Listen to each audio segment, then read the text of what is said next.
very strong move, but a very devastating one.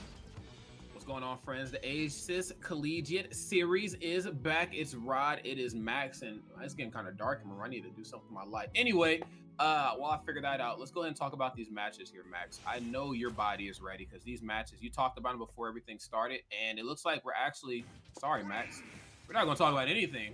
We're actually just going to talk about this going on here. My bad. No, these guys are itching to play, and I respect the hell out of that. This is actually a run back from last week. Campbellsville's Academy team, who you just saw on the sticks an hour ago, going up against Western Colorado. Now, these guys are actually duking it out for that 5th place spot, which earns them a play-in at playoffs. So if you manage to do it, and then you manage to beat the 4th seed team, then you're in the Final Four. So we could see a bit of a reversal of fortunes here. And just in that interview we had with Pancake Flip, kind of fired them up. I think Campbellsville is going to be here to play this time, but it's going to be Rick John and Estix kicking things off.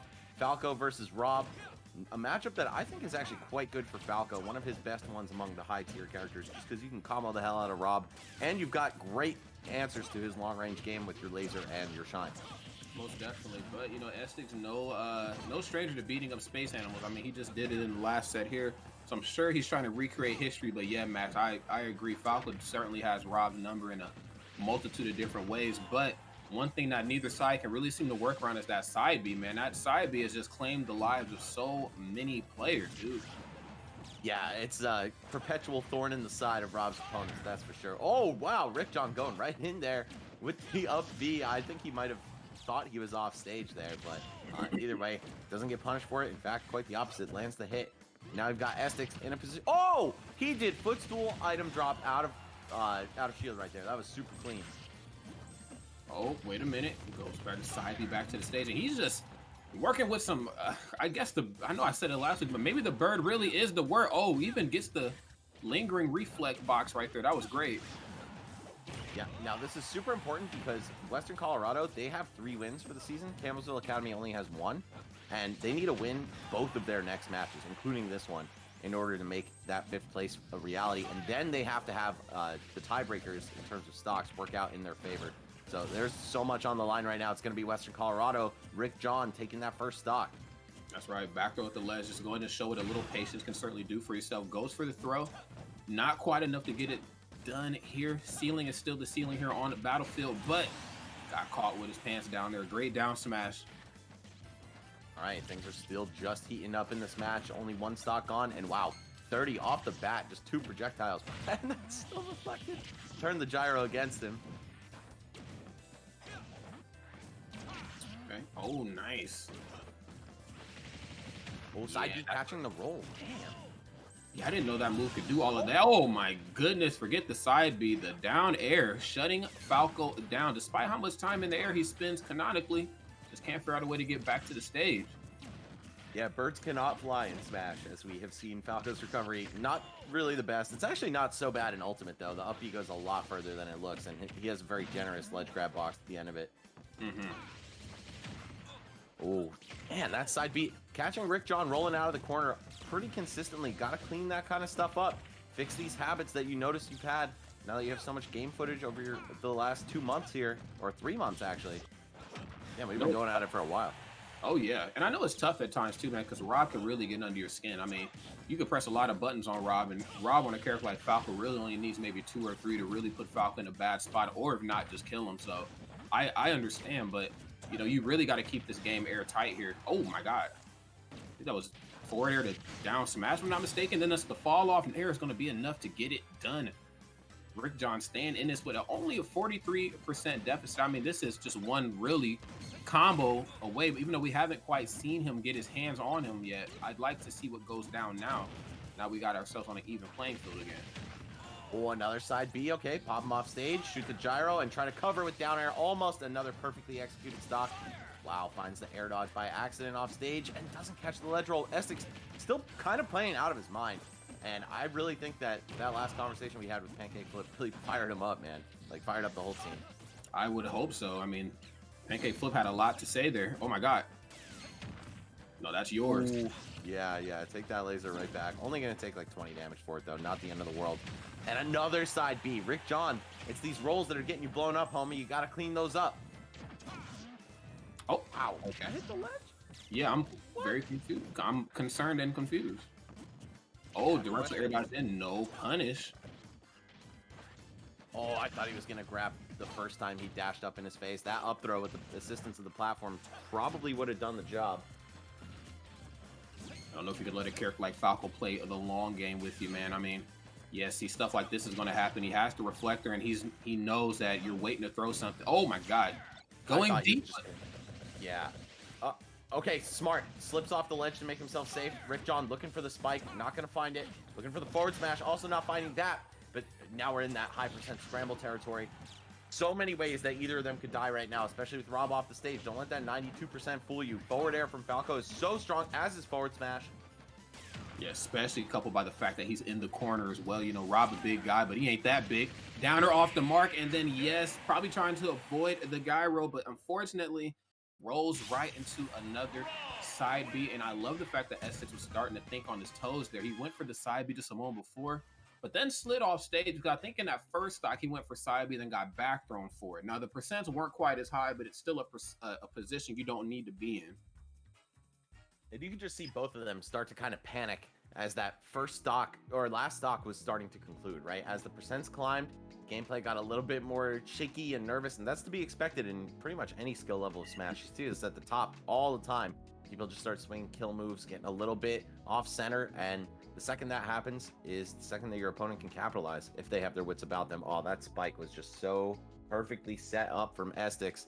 And that's really the difference maker that allowed him to walk away with this game. Built a good amount of extra credit before finally dropping that stock. Got him to about 50. And then, yeah, we saw the neutral air take him. Oof, that autocorrect angle, even on the back of Falco, it's still going to send you out to the front of him. That's right. And yeah, he was off the mark right there. Probably thought it was safe to come back the way he did. But just when you thought it was safe, come outside. S6 is reassuring you that it was not good, sir. Yeah, and that... the arm rotor, man, so dangerous at the ledge because even if you're trying to roll through it, it's so active on both sides of Rob, and it's going to send you forward, just like we were talking about with Falco's Nair. And man, very well done by Astix there, keeping his head on just straight enough to walk away with a stock lead for Campbellsville Academy. Now it's Western Colorado, their turn to counterpick. It's going to be either the One Doctor or Deegster coming out. I think we've seen Deegster kind of be like the MVP of Western Colorado's team with his Wario, his K. Rool. The one time we saw Luigi, you know, but probably just sticking to Wario / K. Rool for the remainder of the league, as it is crunch time for these guys. They need to secure that 5th place, and they have it right now. But if they lose to Campbellsville here, and if Campbellsville wins one of their next matches, then all of a sudden they're in strong contention for this. Yeah, no doubt about it, man. I know we've seen Deegster play last week, and definitely brought a show more than anything else. You know, it's, I got very big FGC vibes where like there's like the theatrics with the gameplay too, you know what I mean? And I liked it. You know, I think that is a unspoken part of, you know, the game competitively, especially at this level that doesn't quite get enough light shined on it. I would like to see more of that, you know, taunting, trying to get under your skin. I'm trying to, you know, trying to shake you up, trying to ruffle your feathers from across the United States here a bit. So I know it's a little bit harder to do online, you know, but it's still certainly something that can be done. But I mean, I don't want anybody to be easier online, dude. I'm not gonna lie. Yeah, I suppose. I just think like, yeah, you know, there's just some people who pop off at events and they, I don't know. I say it's about 50-50, but yeah. I know it's definitely easier. But I think in person it's a little bit more prominent. But I just think, I don't know. Deegster is phenomenal on the sticks, and of course his antics certainly amplify, I think, the gameplay. Like it's just all one big show. You know, you can't have one without the other type of thing. Right. And you know, we did see that pretty much exclusively last week, right? Like that was the first time we really saw that side of Deegster, and it was against this team. So now that they're facing down a 1 stock deficit, okay, it's not even Deegster coming in. I was gonna say, you know, if Deegster was coming in while the team was behind, maybe we would see him get straight down to business. No taunts, no like, yeah. We later learned that one missed waft was not intentional, but I don't know. I think the mental game is extremely underrated, like you said, man. So it's gonna be the One Doctor coming in this time on Rick John's account. I think that just means that the team is congregated in person this time, which I don't believe they have before. So that could also be a nice benefit to them. Mm-hmm. It is the Snake Master himself, the legendary soldier, is here, and he's slain some robots in his day. So I'm sure Rob is definitely on the menu here. But feel like this Metal is not Gear. working. That's right. Let me hear it again, Max. This is Metal Gear Rob here. Forget about Ray and Rex. We got the new one. That new model. Oh, did he stick him? Oh, okay, never mind. The C4. Oh, that would have been so raw. Okay, playing a long game here. Both characters pretty good at this.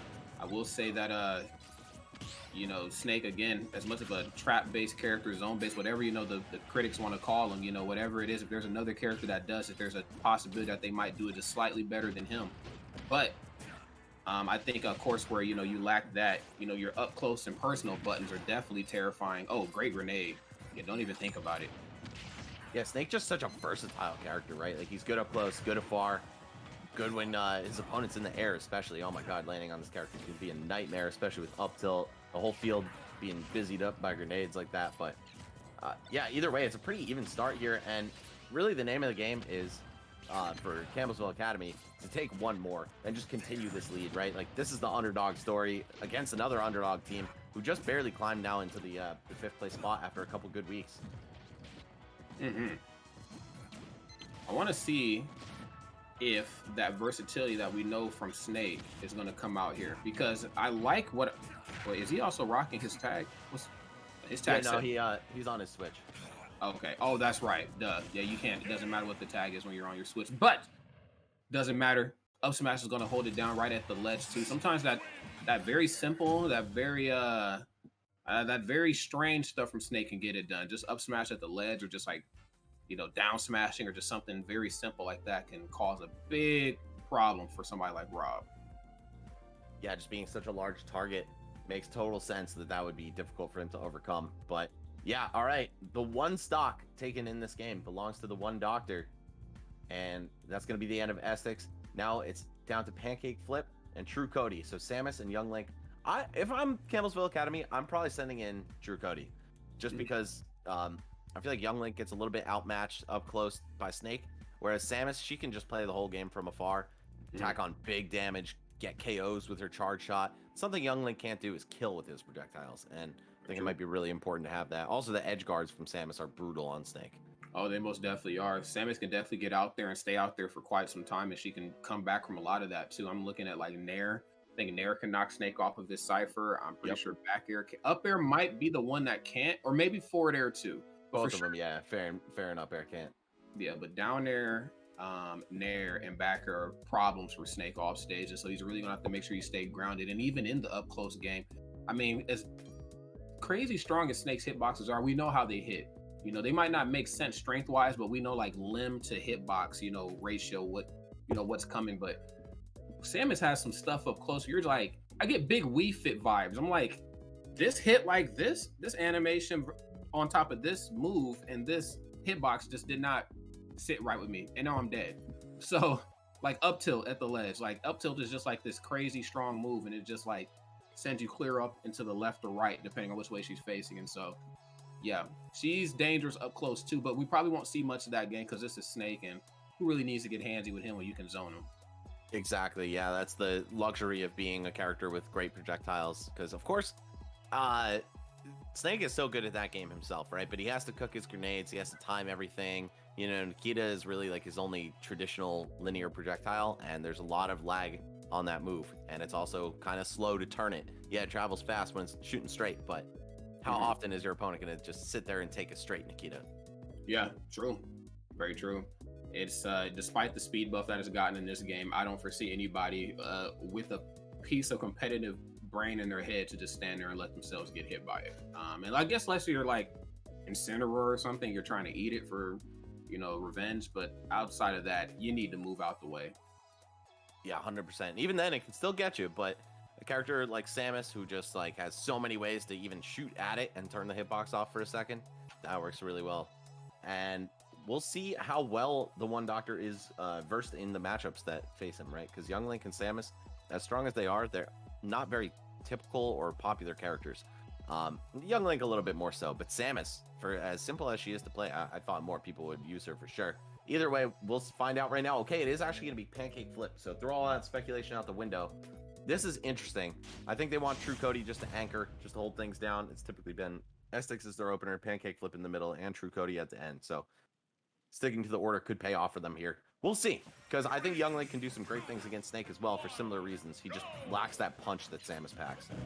Yeah, those and I hate to sound like this, like those reliable kill options. I mean, yeah, I think, you know, options to kill, Young Link is not lacking, but Young Link definitely needs like that setup. I mean, he is tough, like up smash, forward smash, that stuff can kill, but it's kind of like what we were talking about with Snake. Who's going to really just let you swing both hits of F smash on him? No, people can usually see that telegraph type of stuff coming. So, like you see right here, like down smash. So, it's definitely going to be quite a tasker. You know, we also got a lot of space to work with on Kalos. You know, probably the most of all the stages, if I'm not mistaken. Yeah, I believe this is the longest over town in FD. I'm not 100% sure though. Either way, it's a big stage, big boundaries. Characters are going to be living forever out here. I think this might have been a little bit of a self-counter pick by Pancake Flip, just because Snake is going to stick around way past his welcome here.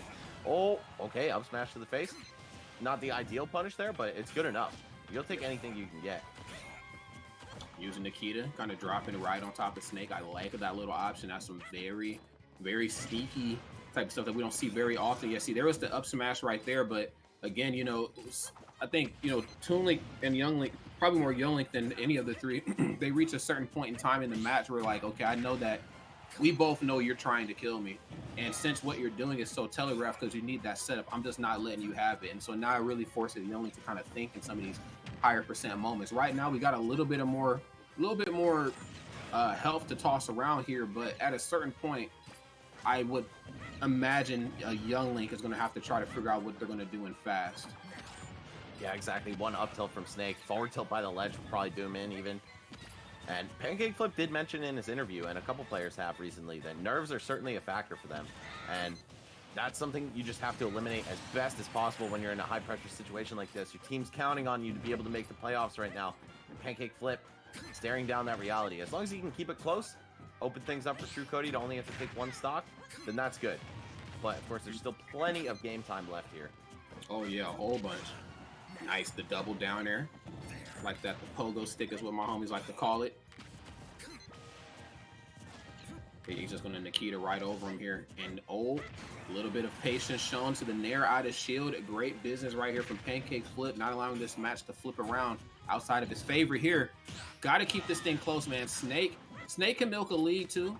I don't know if he can milk it better than Young Link in certain cases, but you know, I think when Snake has the lead, just in any sense, he can be very dangerous. Now, for how long he can have it in comparison to some of these other zoners, I think that's kind of left up right there to the statisticians, but Snake can get it done. All right, we see these fire arrows coming out. Pancake Flip with stage control, but the One Doctor, of course, falling back on that amazing burst option of Snake's dash attack to plus himself out of the corner.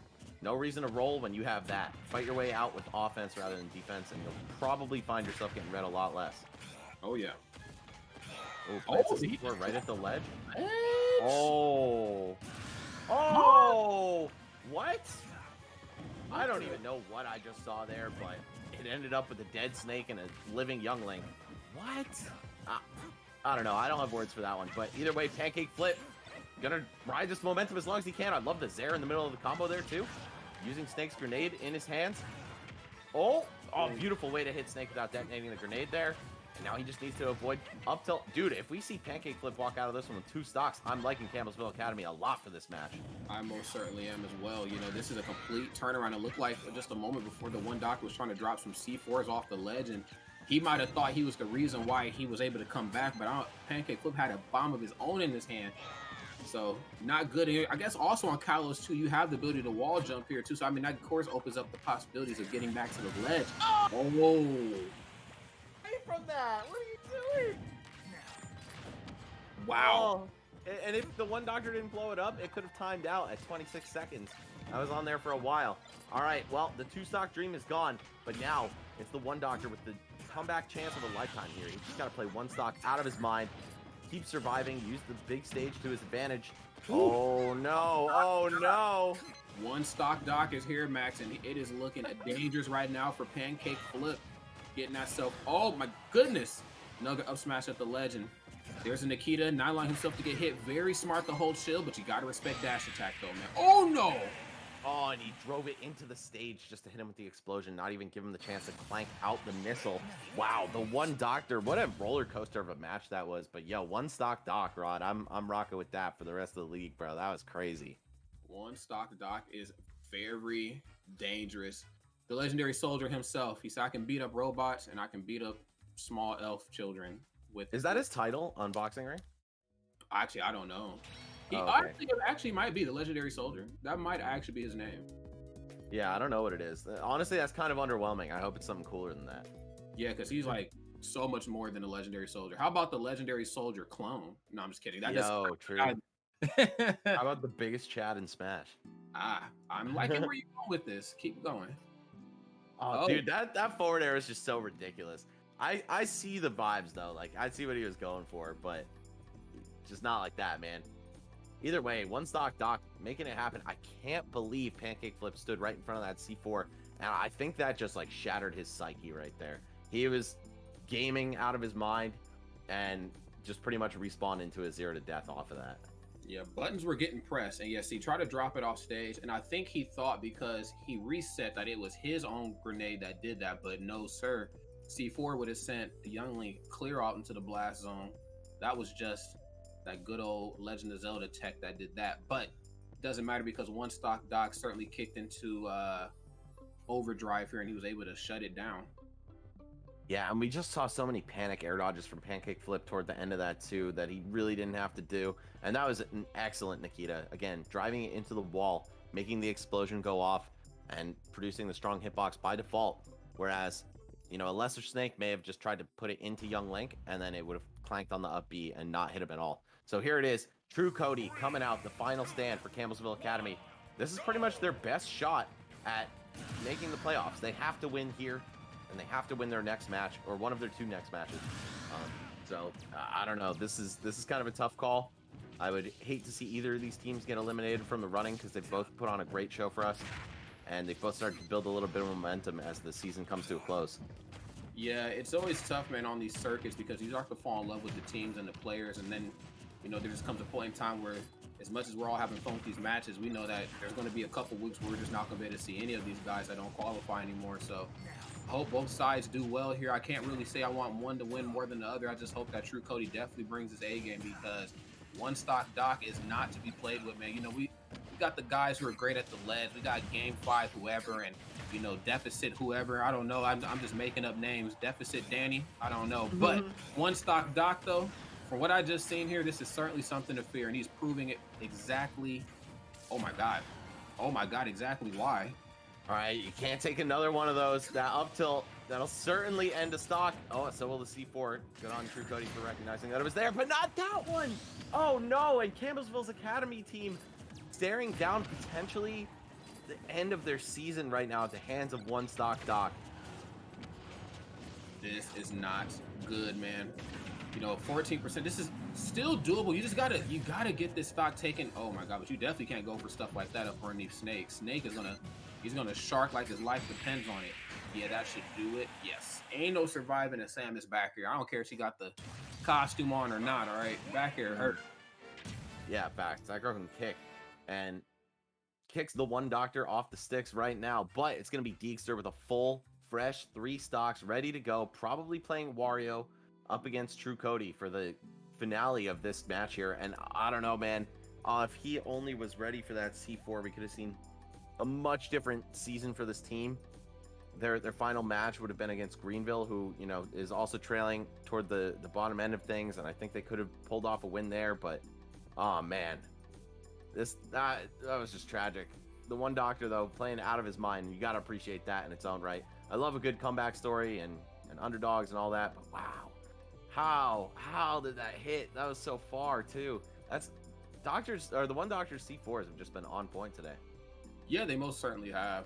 Kind of took him a little bit to get the momentum going. I think in that first game, he, you know, ate a few grenades of his own, but, you know, that's to be expected. You know, you can't be super precise at all points in time. Like, you know, it's just going to happen sooner or later. But, you know, those projectiles certainly showed up for him when need be. And, you know, I'm looking at True Cody going into this match, and I want to think I'd like to think, just like with the way some of these play out, that he might be in some real trouble. But then I'm also thinking of how hard it can be for somebody like Wario to get in on Samus, and also the damage that Samus could potentially do. I'm not saying that what she's statistically known to do, but what she could potentially do, because Wario can beat Samus up if he gets his hands on her. But I think if you zone Wario out, you might be able to even up the stocks by and also not take too much percent at the same time. Yeah, it's true. I think, Wario probably suffers in this matchup a little bit on paper just due to how outranged he gets by Samus. And of course, all the projectiles. You've even got stuff like Zair, no eat in that one. And that, of course, has way more horizontal range than anything in Wario's entire moveset. But Deekster has shown himself to be a very strong player for sure.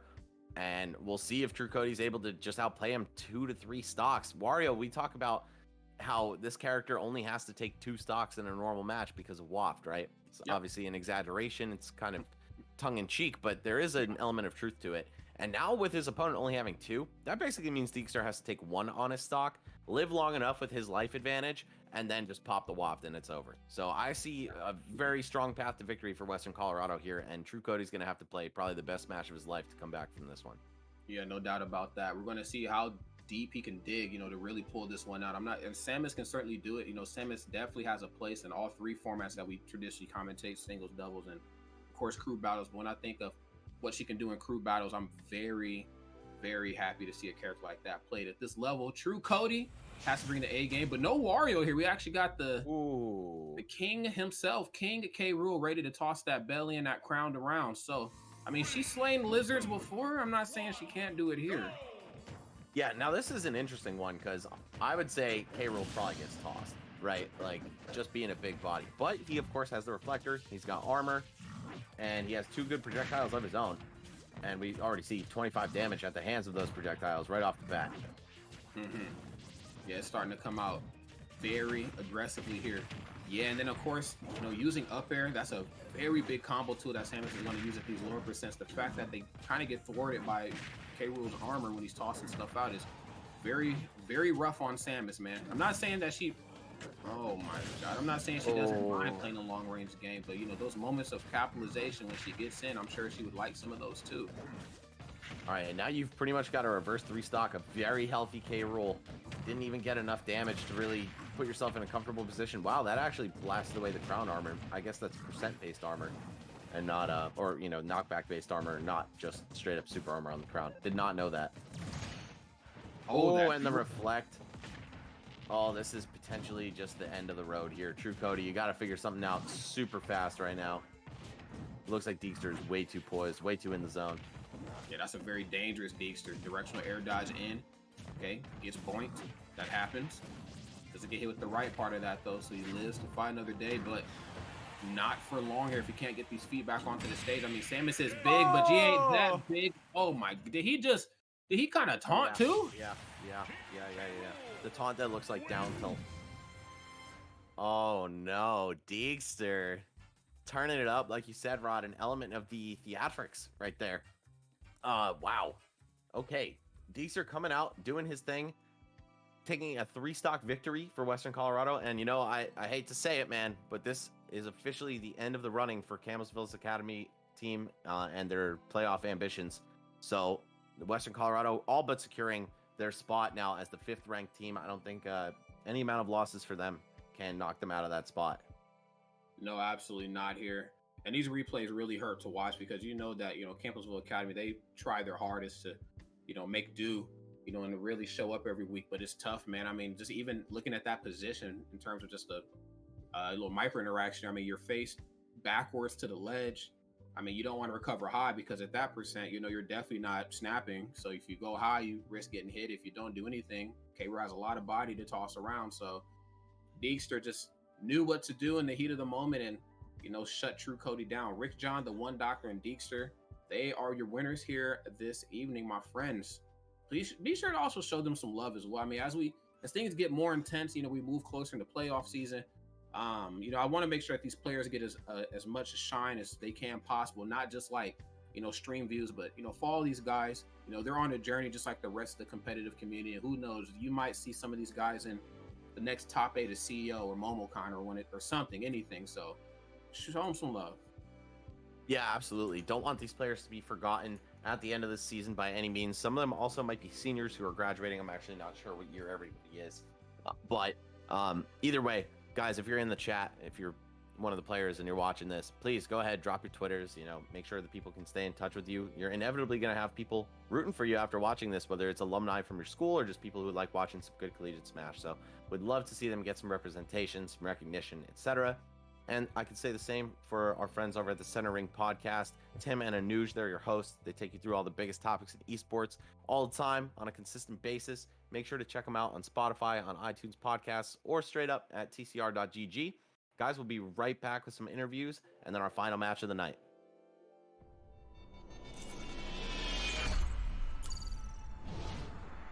This is how Zero Eyes works. We take the video feeds from your existing video cameras and process each feed frame by frame and ask one question: is there a gun in this image? We use cutting-edge graphics processing units with our algorithm to make this determination in real time. We also use human verification so no false positive is ever sent. Our operations center makes the determination whether a gun is real or not. If there is a real gun detected, we send out alerts in real time. It takes about 3 seconds from the time a gun enters the frame of a camera to the time an alert is sent. First responders on scene have access to this information before shots are fired.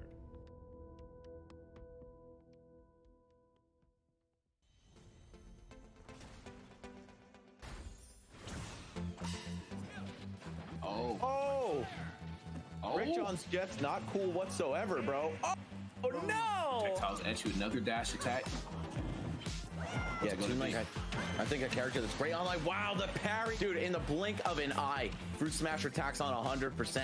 This is last hit, and yeah, there is the last hit right there. If that actually combos, that's pretty crazy. Goes for down throw up tilt, and that's gonna do it on Charizard's giant body. Really slow. So it's a mixed bag with this guy. Oh, he was dead anyway, Chief. Okay. All right, Jules.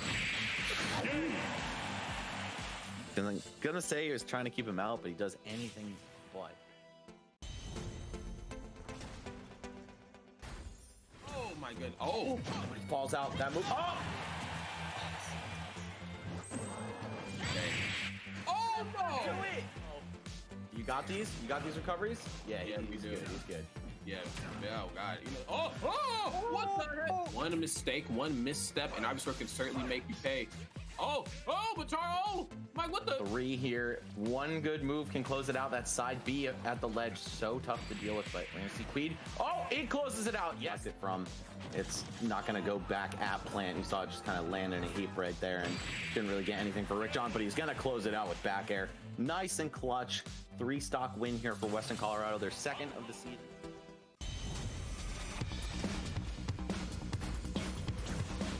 Stage. Rob was dead there from that back air, and even a chunky guy like himself goes out pretty early to the likes of Wolf Bear.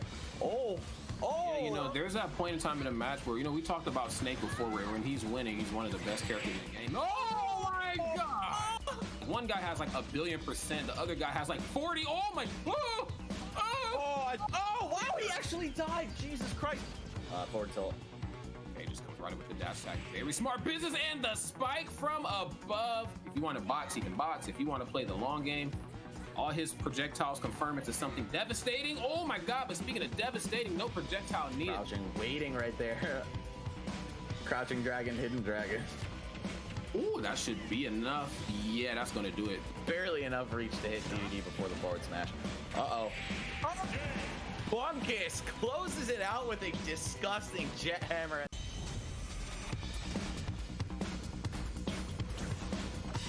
Using his own tools against him, but most Pac-Men are certainly ready for that as well. I mean, they know that there is a good chance that they're going to have to avoid their own hydrant. Yourself, or it's just quick. Why not? Okay. And we've seen it earlier with Squabby and Ivysaur. I mean, F smashes at the left definitely get the job done. And on top of that too, even if you have a hitbox out there to cover, there's armor on that. Oh my goodness, the down smash. Still hanging on to this stock here. It's looking really rough for GZ. Oh, and the neutral air takes him off the top. Only 96 after the hit. Dark centers that people kind of sleep on. This character eats shields. All right, welcome back, guys. We are here at the semifinal week of the main season for the Aces series. Guys, say hello to True Cody. He's here from the Campbellsville Academy team. You guys played your hearts out. Unfortunately, I think losing that match put you guys out of the running for playoffs, but it's not over. You still get a couple more chances to show what you're made of. Just talk to me about your whole season, man. Oh, of course. All right. So really, we had a really good season. Yes, of course we did lose, but I mean, I don't let that get to me because obviously, this is just a first step in my career for esports, but I do want y'all to know that like this isn't the last you'll see of me, okay? I will be back. Hell yeah, dude. Love the confidence. Of course, yeah, guys, something to keep in mind is like this is just the stepping stones for a lot of these guys who have just joined the Smash community, first year on the team potentially.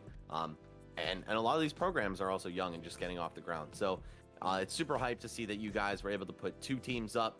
Of course, the varsity guys are on their way to playoffs, so you'll have them to cheer on and support.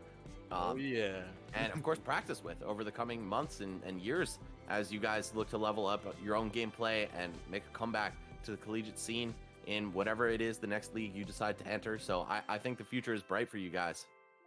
Thank you so much. It really means a lot to hear that from you guys because obviously like right now during college we have a lot going on with school, keeping up with grades, there's all so much to handle at once.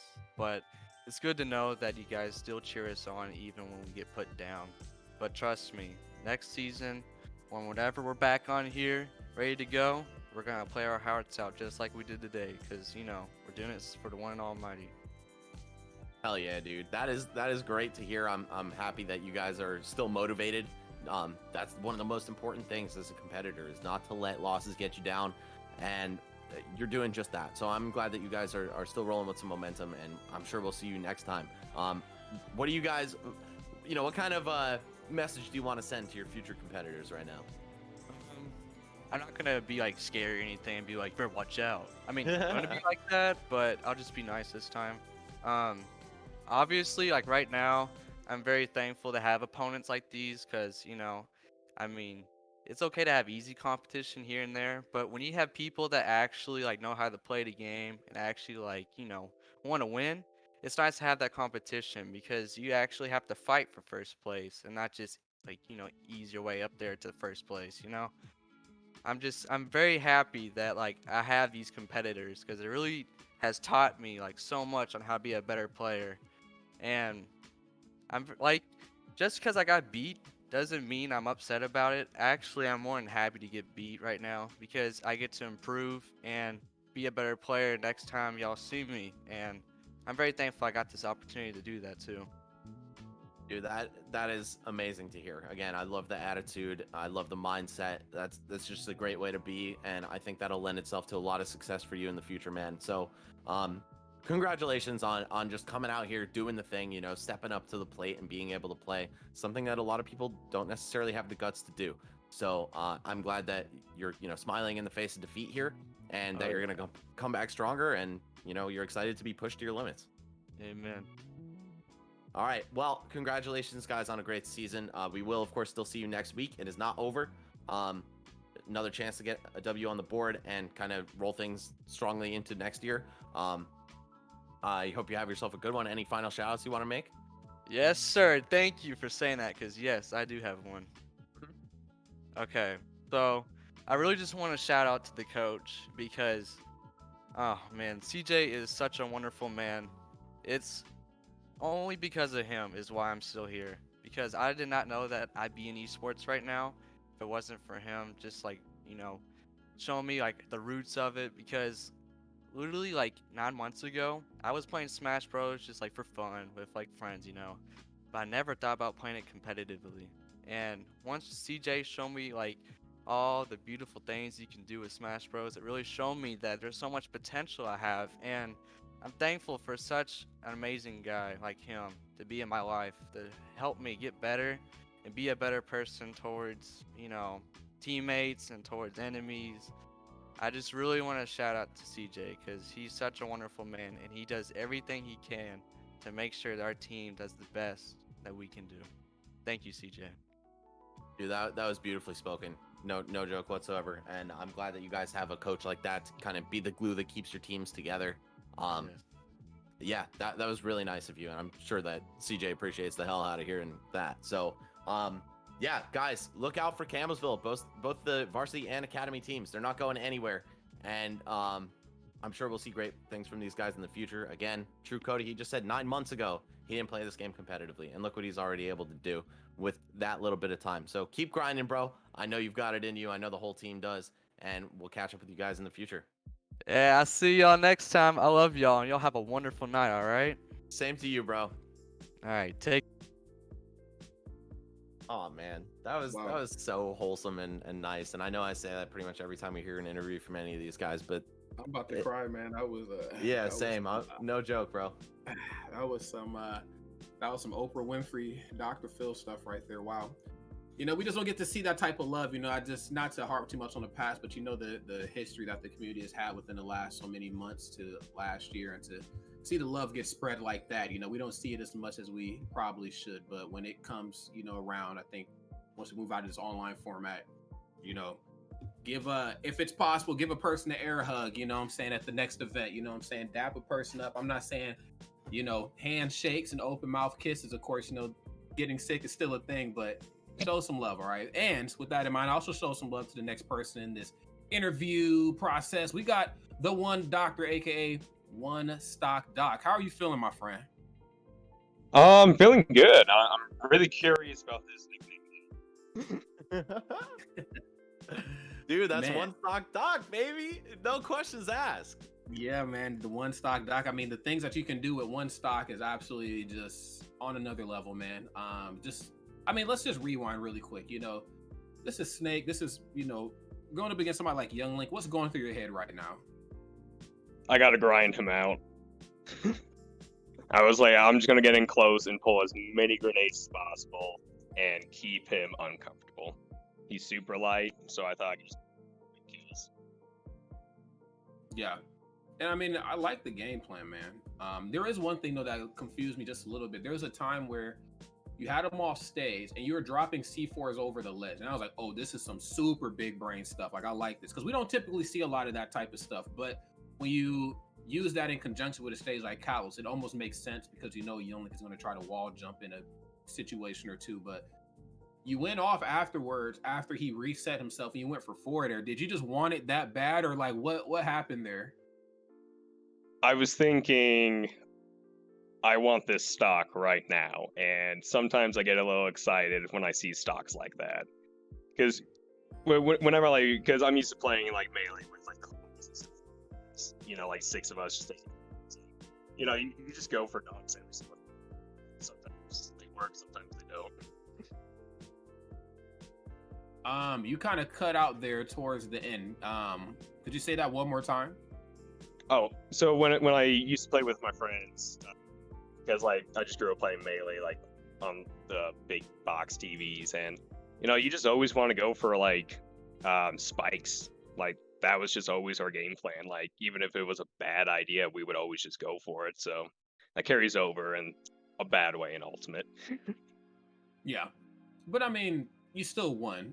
So Max and I gave you the nickname One Stock Doc because, you know, after you had the one stock, you know, whatever, you just went absolutely ham. I mean, you always play really well, but do you think you play a little bit better when your back is against the wall, or did it just something just kind of happen today where you're like, I'm going ham? I don't necessarily. Yeah, I think I do play a little bit better against the wall, because I just know my opponent is like really exciting, and I feel like that's when I'm able to really figure out the issues and problems of their play style, because they're just trying to like get that last stock. Mm-hmm. Yeah, I see. Well, let's talk about, you know, the future of what, you know, you guys have ahead of you. You know, you guys did very well. You know, here we are. You know, playoffs around the corner. Are you feeling the pressure? Like, I mean, what is your training regimen like? You know, do you do anything different, you know, in terms of like, you know, playoffs and just regular season, or is it just kind of all the same for you? I mean, how does this all work for a player like yourself? Training. I mean, yeah, I guess I should probably like put in some more time into the training mode and kind of just polish a little bit more of the combos and stuff like that. But Sure. I mean, like going into this, like I guess like just really proud of like how far we've come. Because like I know my teammates were like really disappointed early on in the season after they got their first few L's, but you know, like I knew in the long run that they would kind of get those L's in, they would grind it out, and like look at us now, we made it to playoffs, and we were able to secure our spot with in a strong fashion, in my opinion, against like a really good team. And I just want to give a shout out to the enemy team. I thought they were so good, and it's like opponents like them make competitive Smash Bros like worth playing, in my opinion. Yeah. I mean, you play Snake. You should know all about playing the long game, okay? I mean, it happens. You know, sometimes it's not about, how you start. It's most definitely about how you finish. And as cliche as it sounds, it's certainly being applied right here in your guys' gameplay. I mean, the way you single-handedly went ham that first game, and then I'm like, well, he only has one stock moving into the game versus True Cody. Samus can kind of be a problem for Snake in a lot of areas, but you still kept it solid, and you were able to find a KO with the C4. Now, Max mentioned that your C4 gameplay was just on another level today. Were you just feeling it? Yeah, I guess I was feeling it more today, but I mean, I feel like that's always been my favorite move on Snake, has been it's like down B. I feel like the C4 is just like the most versatile move. Mm-hmm. And it's really nice because not all Snakes use it, and a lot of people just aren't trained to watch out for the C4, and I try to exploit that as much as possible.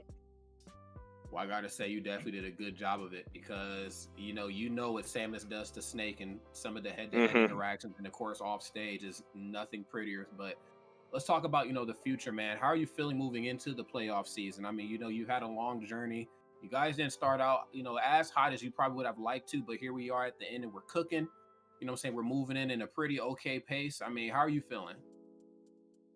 Oh, I'm stoked. Like 10 out of 10 stoked for this. We put in the work. Again, like my team, like we all got in our L's. Like we've been steadily improving. Like I feel like we're always much better after each single match that we play. And I'm not saying we're gonna win playoffs, but I mean, we're definitely going to be a threat, I believe. Yeah, I agree as well. I mean, you never know. I mean, I'm sure you probably watch, traditional sports as well. Like sometimes teams are only good in the regular season, and then they kind of falter during playoffs, or sometimes it's flipped, man, or sometimes they just get that last burst of energy right before, and then they move into playoffs and they just go completely ham. I mean, there's so many narratives, but I don't think any of those three options can really be applied unless the team is practicing and working together as a unit, and I think you guys do that really well. Yeah, and it's like nice too, because our range of characters, we all like agree that it's like a very good mixture. So I think we're probably like the most adaptable team, I want to say, but that might be a little ambitious.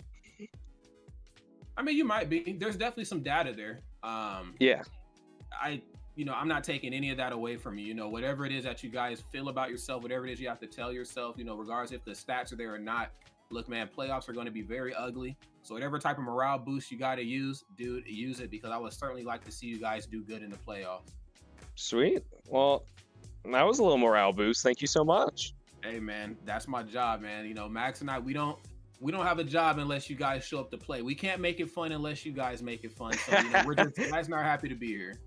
Well, I hope I've been making it fun for y'all over these last few weeks. Yeah, you most definitely have. The One Doctor, it's a pleasure speaking with you and your teammates as always, man. And I just look forward to see what you guys got going in the future for yourselves. Sweet. Thanks, man. You have a great night. You too. I'll see you, buddy. See ya. One Stock Doc. Sorry, I didn't realize I was muted. Well, there you have it. Western Colorado, they're in for the playing game. Yeah, they are phenomenal as always. I just think we're looking at stuff like what the One Doctor did. It makes for really great content. Whether it be on Twitch or it's on Spotify or on iTunes, where you can catch your favorite podcast as well. The Center Ring, all right. Please give them a check out. They'll quickly become your favorite podcast. And I'm not just saying that, okay? As somebody who has grown a little bit more fond of podcasts in this whole online pandemic era, we just need more content. We need more voices. We need more diverse voices out there talking to people about the same things that you like. And what better way to do that than to listen to people chilling at home like yourself, talking about the stuff that you like. Head over to tcr.gg and stay with the latest and the greatest with Tim and the news. They got you covered. Smash, esports, movies, anime, whatever, makes a con, you name it. It's dumped all into that podcast. Friends, please don't touch that dial. We'll be right back with some more Smash action. Our last set of the night. You won't want to miss it.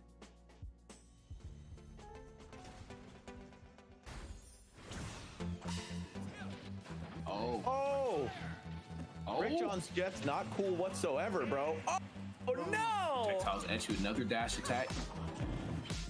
Yeah, I think a character that's great online. Wow, the parry. Dude, in the blink of an eye, Fruit Smasher attacks on 100%.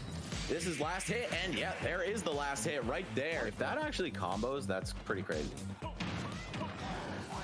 Goes for down throw up tilt, and that's gonna do it on Charizard's giant body. Really slow. So it's a mixed bag with this guy. Oh, he was dead anyway, Chief. Okay. All right, Jules. I'm gonna say he was trying to keep him out, but he does anything but. Oh my god. Oh, but he falls out. That move. Oh! Okay. Oh no! Do it! You got these? You got these recoveries? Yeah, he's good. He's good. Yeah. Oh god. Oh! What the heck? One mistake, one misstep, and Ivysaur can certainly make you pay. Oh, but Mike, what the? 3 here. One good move can close it out. That side B at the ledge, so tough to deal with, but we're gonna see Queed. Oh, it closes it out. Yes, it's not gonna go back at plant. You saw it just kind of land in a heap right there and didn't really get anything for Rick John, but he's gonna close it out with back air. Nice and clutch. 3-stock win here for Western Colorado, their second of the season.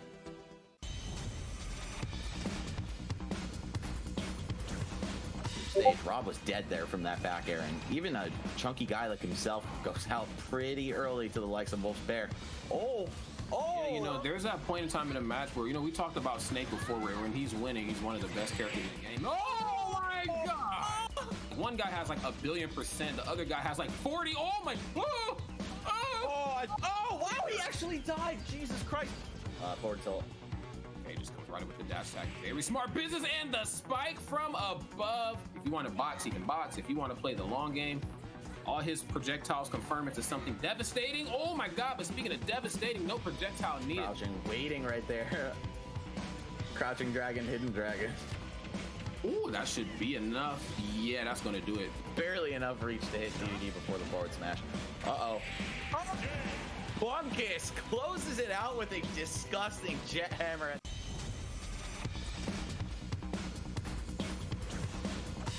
Using his own tools against him, but most Pac-Men are certainly ready for that as well. I mean, they know that there is a good chance that they're going to have to avoid their own hydrant. Oh, yourself, or it's just quick. Why not? Okay. And we've seen it earlier with Squabby and Ivysaur. I mean, F smashes at the let's definitely get the job done. On top of that, too, even if you have a hitbox out there to cover, there's armor on that. Oh my goodness, the down smash. Still hanging on to this stock here. It's looking really rough for GZ. Oh, and then neutral air takes him off the top. Only 96 after the hit. Dark centers that people kind of sleep on. This character eats shields. Okay. Very that's true. not. Oh, are you serious? That's gonna. Oh my goodness. Goes for the fake up B. There's the forward tilt, doing a lot to keep him in an uncomfortable position. But we got to find that final blow that will get it done. 183%. And I think that's just one of Falco's greatest strengths in Ultimate. Period. Oh, catches the up smash. Slow.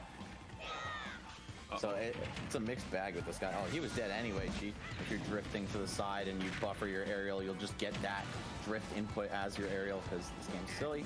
But so is Wario's forward air. Just sends him at a terrible angle. Not a very strong move, but a very devastating one.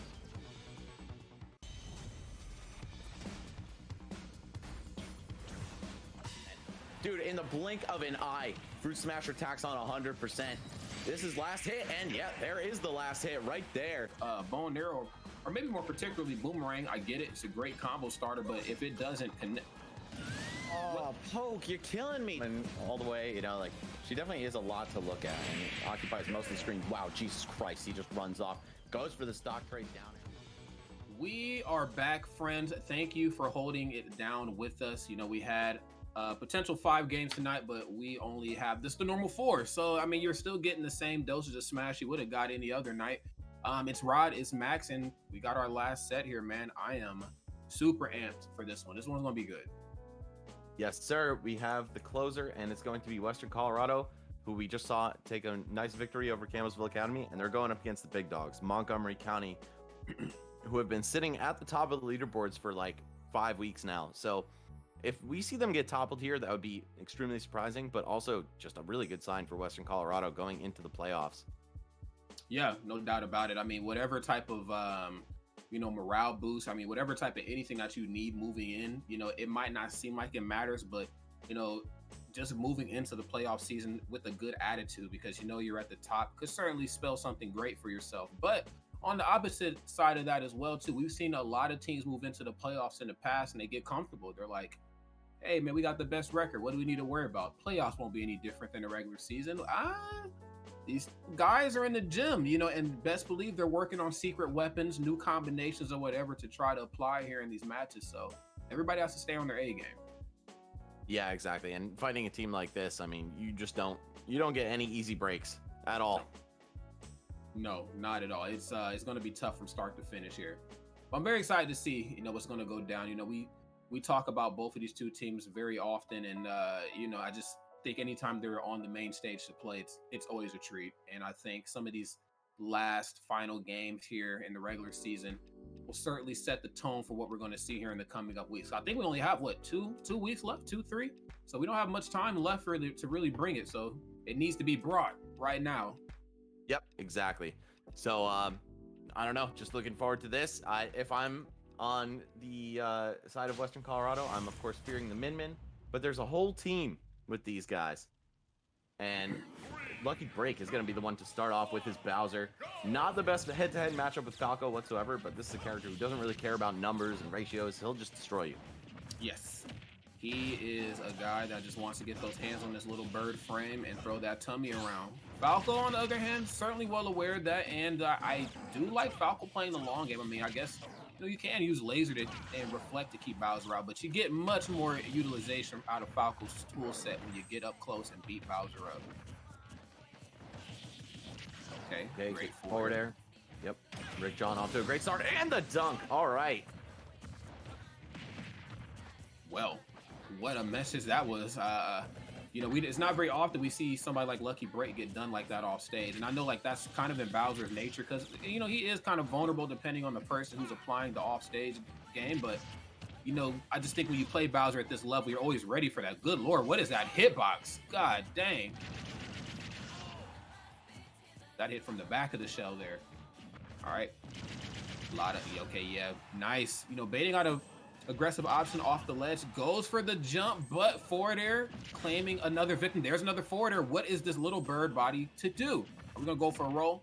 Oh, actually goes for a neutral, get up and waits it out. Another down air? No, sir. Oh, Lucky Break, he had him with that intimidation read there, just creeping on in. Whoa, and another spike. Oh my God. Yo, call him Rick Jordan. Wow, things are happening here. Okay, yeah, there's one. Ooh, the upbeat, wow, still gonna clip him out of that roll. Down throw. Yes, forward air. Some very tried and true. Oh, yeah. We are in the kitchen with the combos right now. Up throw, up air. Ooh! Yo, Rick John is cooking, he's kicking, he's spiking, dude. It's all coming together for him right now. And we've seen this player evolve quite a bit over the course of the season, man. Because, like, he's always been pretty solid, but now he's just turning it up to that next level. I feel like once he breaks his, like, roll and smash habits, then he's going to be a force to be reckoned with. Oh, yeah, because the Falco, I mean, bro, what? That's like the second or third time I've seen that hit a type of way. Okay, definitely starting to learn forward throw, or forward smash, excuse me, not forward throw. Though that would have actually been okay in that position, too. That would have been a throw to get hit by that. Oh, yeah. All right, Lucky Break just trying to figure something out to take a stock here, but instead finds himself on the receiving end of a forward smash from Falco. What a ridiculously strong move that is, man. No, even Bowser isn't going to survive that anywhere close to that percent. I just don't even know what I just witnessed right there. Rick John's more like John Cena, man. Like, I just didn't see anything. Like, that was just good Lord. Let's go ahead and take a look at these replays right quick just to make sure my eyes did not deceive me. The one laser, I mean, that is just like Falco 101. You got to laser them cheeks, and then you got to, of course, get over there and down air. So that was great business. And I think this is the second. Yeah, good Lord. I don't want to hear any Bowser. Hit. True, but I don't want to hear any Bowser mains complaining about strange hitboxes because that forwarder hit from the back of Bowser's shell. So I was like, yo. True. Bowser's definitely got some wacky stuff going on, especially with that move. But here, we're going to see him take it with the forward smash. Wow, that was actually pretty fast. Like, I probably wouldn't have reacted to that in that position either. So Lucky Break finds anything but that in his first match here. So it's a big lead for Western Colorado over the favorites to win the whole season, Montgomery County. Down by 2 stocks. They've only got Fruit Smasher and Ice on Deck left. So are they going to put Ice in now, just start killing all the fun, or are they going to save him for last in case this does go down to a much closer margin? It's kind of hard, man, to think about because, like, you could put him in now.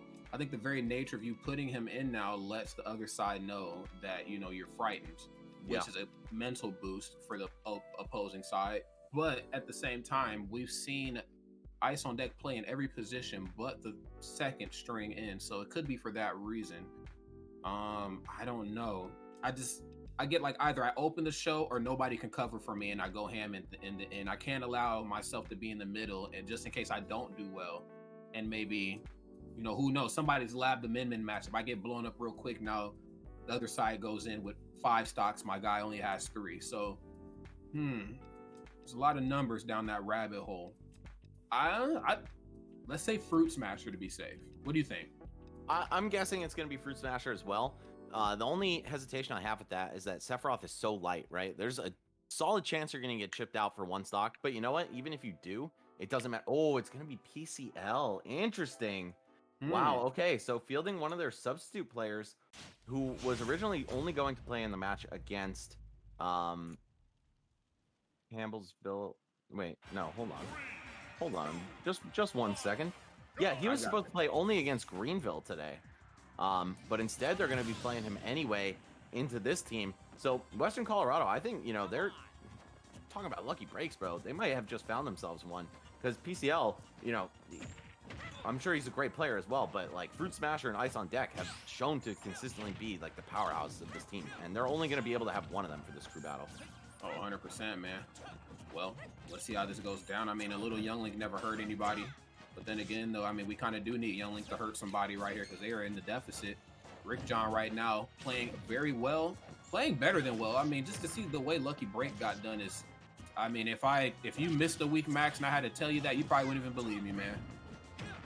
Yeah, for sure.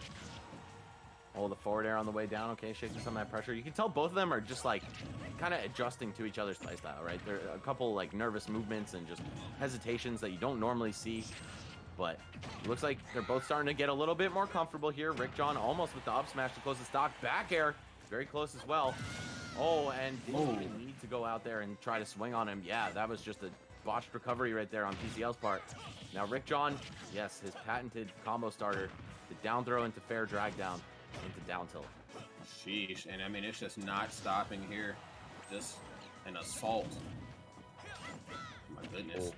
Sends the bomb back his way. Doesn't get the follow-up, though. It would have been even more damage.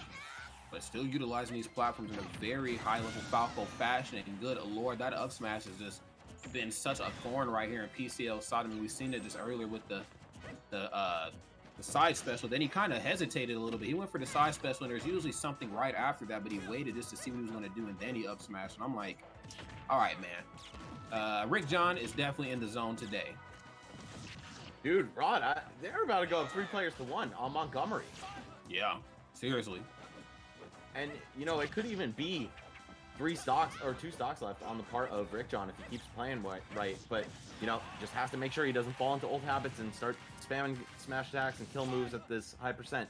Just get it done nice and slow. Back throw, yup. He's going to look for a forward air or down air, I'd assume. Oh, or a neutral air. What? 89%?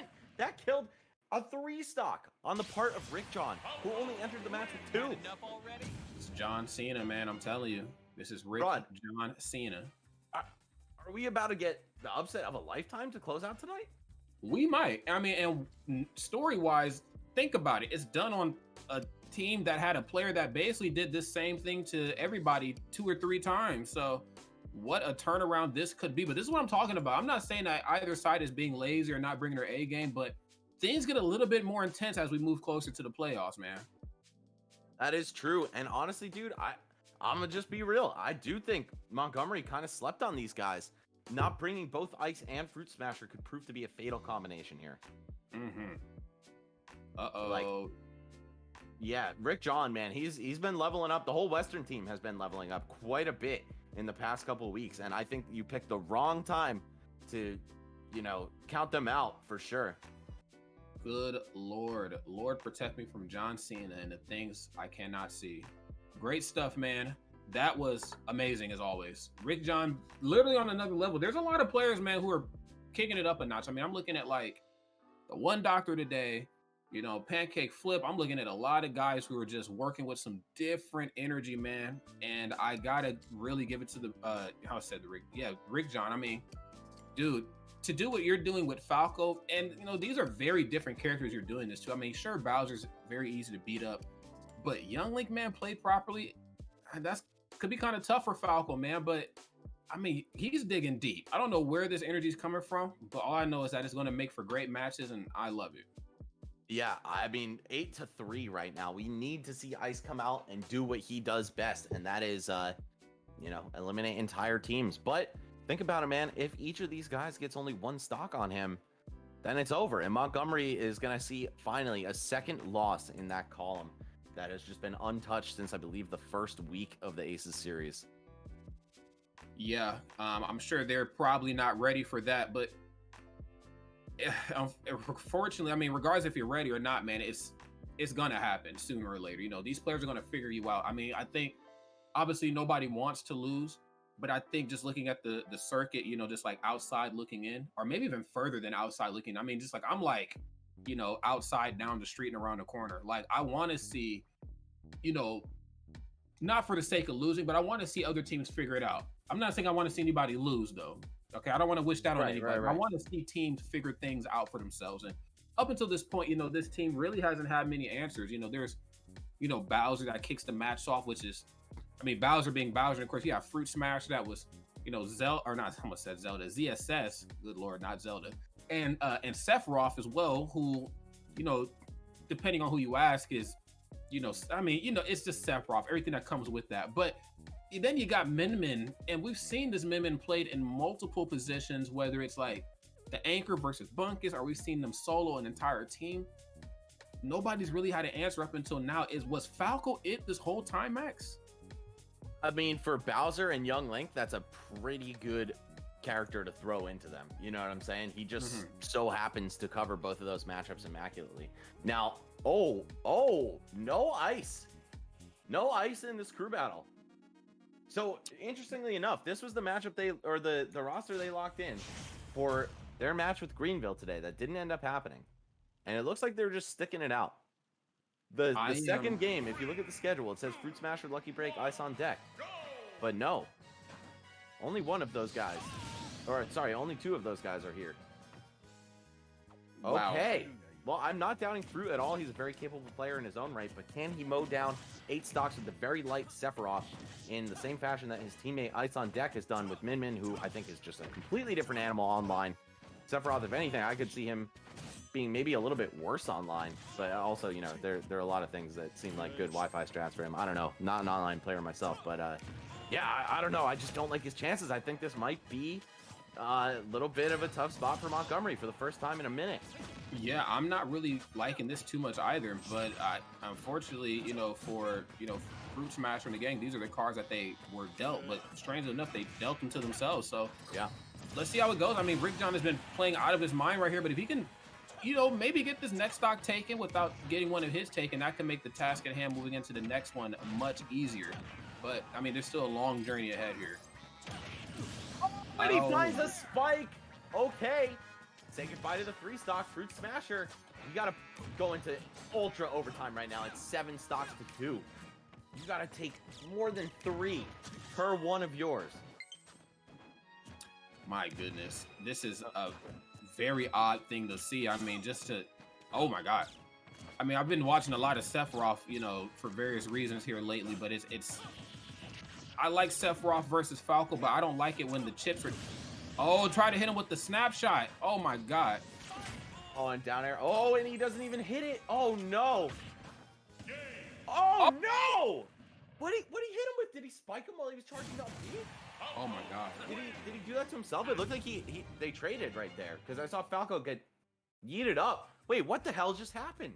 Rick John just won the crew battle by himself. Wow.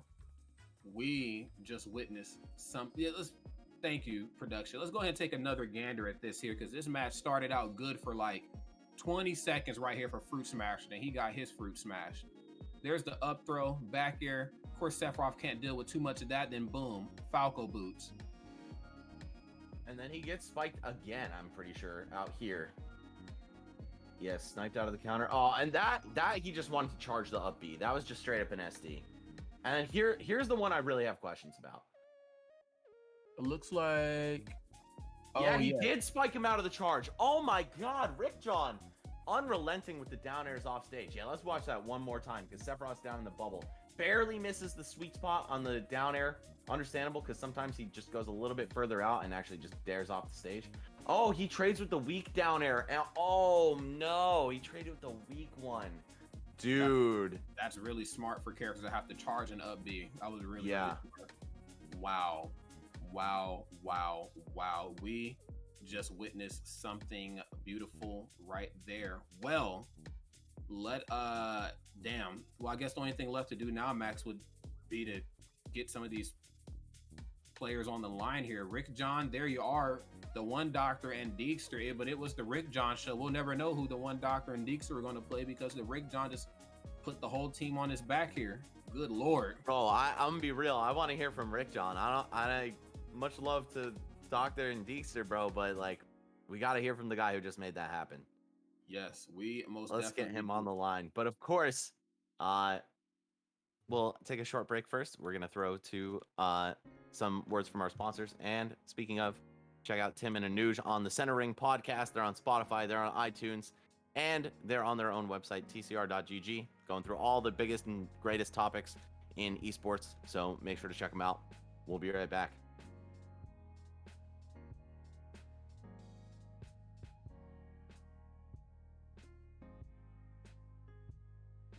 Oh, yes, we will literally be right back.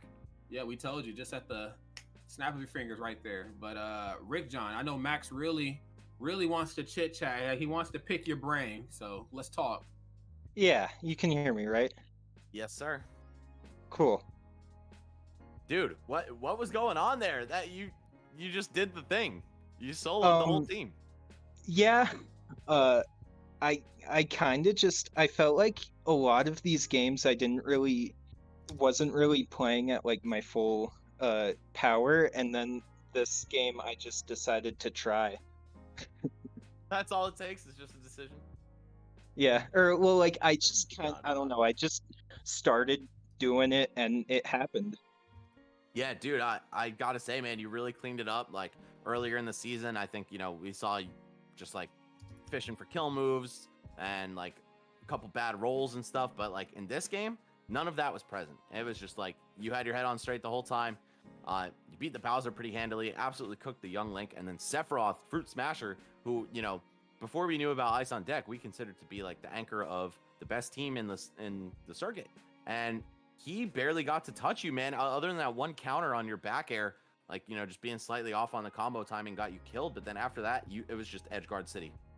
Yeah, I definitely feel like my edge guards, especially today, have been good and like on point. Outside of that, like Rob, where I kind of screwed some up, but like against this team, I felt like I just like had all of my edge guards just like perfectly on point.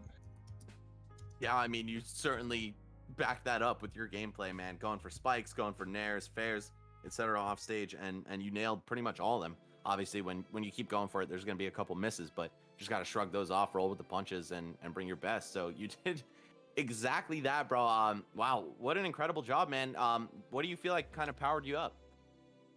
I think I was just, I mean, I was so worried like about having to play against this on deck. And once I didn't really have to deal with that, I was just like, oh, okay. And I just let myself have fun and just kind of play the way that I wanted to.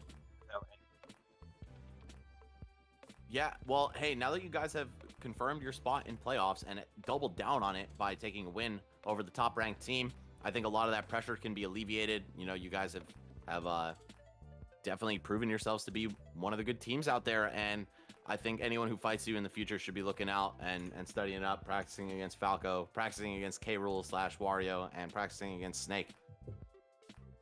Yeah. All right, man. Well, do you have any closing words before we part ways? I know we just talked to your teammate, the One Doctor. We are getting into the wee hours of the night over here on East Coast time, but yeah, anything you got for the fans or for anyone back home? I would say it was fun. The other team, like all of the teams have played really well. Yeah, it's just kind of a blast to be able to play Smash right now, and a blast to be able to, play at my best. So that's all I got. All right, man. Well, again, congratulations. You guys killed it. We'll see you next week. And we, depending on the results of the play-in game, might be seeing you in playoffs as well. Yep. All right. Great job. And is that it for our interviews tonight? I believe so. Yeah, that's actually going to do it. Wow. I mean, but honestly, after a performance like that from the Rick John, how do you even follow up with another? I mean, I'm not saying that we don't want to hear from anybody else, but after a performance like that, I mean, what can anybody else really say? I mean, he played just completely just on another level of thinking today. We talk about galaxy brain, but it definitely takes some galaxy brain and then some to do what he did today. Yeah, dude. Honestly, what an evolution. Like, I'd say just over like the past 3-4 weeks, Western Colorado has quickly become one of the teams to watch. Like, they had a shaky start to the season, but like the One Doctor said, he knew, like, he kind of just helped them keep it all together. Like, guys, shrug off the losses, take the bad with the good. It'll eventually start turning around. And you know what, man? I think they had like a pretty stacked schedule going into the early weeks of things. I'm just going to track them real quick. They played Montgomery County first. Mm-hmm. Then they played St. Francis. Then they played St. Francis again. And then they played Widener. And then they played Widener again. So yeah. I think that just goes to show that, like, this team, like, they weren't bad. They just had bad matchups to start things off. And then once they got their footing, bro, like, I remember, like, we were like, oh, man, they got their first win. Like, that's hype. And ever since that moment, they have been cooking. Yes. Most definitely. They've definitely been in the kitchen cooking with the right ingredients. And friends, you can as well too if you head over to weaksaucephilly.com, okay? Max and I can't stress it enough. Smooth. Yeah, thank you. And I like the way you set that up. Max and I, we like to eat. All right, we're just gonna put that out there, okay? If anybody has ever seen us at an event, we're usually either chilling, we have a controller in our hand, or we have a face full of food. So trust us when we say this, that Weak Sauce Philly will certainly boss up your entire sauce experience. Okay, you can throw out the Tapatía, the Cholula, okay, I'm even going to say you can throw out the Tabasco as well. All right, this has you covered on all fronts. They have a savory flavor, they have a sweet flavor, they got all types of stuff. Even for you spice enthusiasts as well, they have one that will really just burn the tongue right out of your mouth. So please head over to weaksaucephilly.com and use the code ACES, 10% off. Okay, Max said it earlier, Mother's Day's around the corner, Father's Day's around the corner, and Max's birthday's around the corner as well. That's true. Right? Max is a very simple man to please, so send him some hot sauce or something, or Pokemon cards. Exactly, hot sauce or Pokemon. Yo, you already know, dude. That's literally what I was about to say. That's the two ways to make me happy. That's right. Or a sub too. You can check him out, twitch.tv/MaxKetchum. Okay, some of the dankest of all the streams to ever set sail to the 7 seas. Okay, friends. With that in mind, please keep it locked here for next week. Okay, we got Smash coming at you. I don't want to say every Thursday because we're running out of Thursdays here. All right, playoffs are right around the corner. If tonight has proved anything, is that these matches are only getting bigger and better, and that you should keep it locked here 6 p.m. Eastern time next Thursday. Friends, I wish you all a good night, and I will see you next time. Peace.